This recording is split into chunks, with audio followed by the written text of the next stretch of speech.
بسم اللہ الرحمن الرحیم۔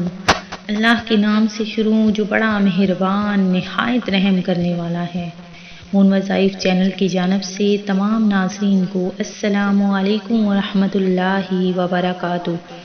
میں اپنا چینل مون وظائف کی جانب سے آپ کے لیے آج ایک اور بہت ہی خاص بہت ہی نایاب ویڈیو لے کر حاضر ہوئی ہوں۔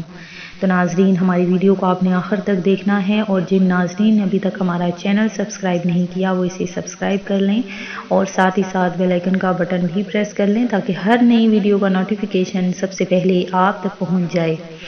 ناظرین آج کل کے دور میں ہر شخص ہی اس پریشانی میں مبتلا ہے کہ اس کی نظر کمزور ہے، اور کسی کی پیدائشی طور پر نظر کمزور ہوتی ہے تو کوئی زیادہ موبائل استعمال کرنے کی وجہ سے اپنی نظر کو گنوا بیٹھتا ہے۔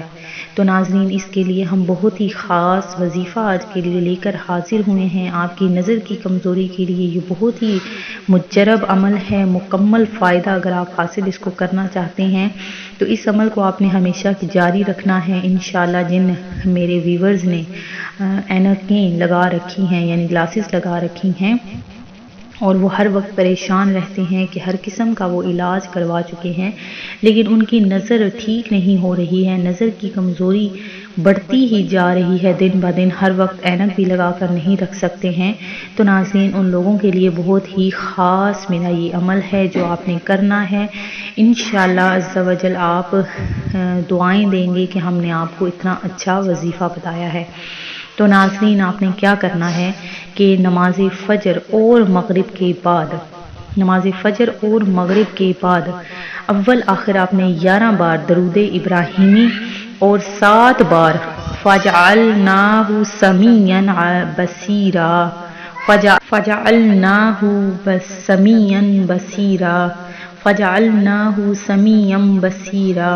اس کو آپ نے 7 بار پڑھنا ہے۔ انشاءاللہ نظر ٹھیک ہو جائے گی اور چشمے کی ضرورت بھی نہیں رہے گی۔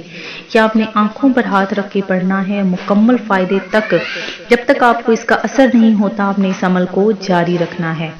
تو ناظرین آپ نے اس عمل کو کرنا ہے اور ہمیں بتانا ہے کہ کن کن میرے ویورز نے یہ عمل کیا ہے، اور آپ نے ہمیں کمنٹ سیکشن میں بھی لازمی بتانا ہے۔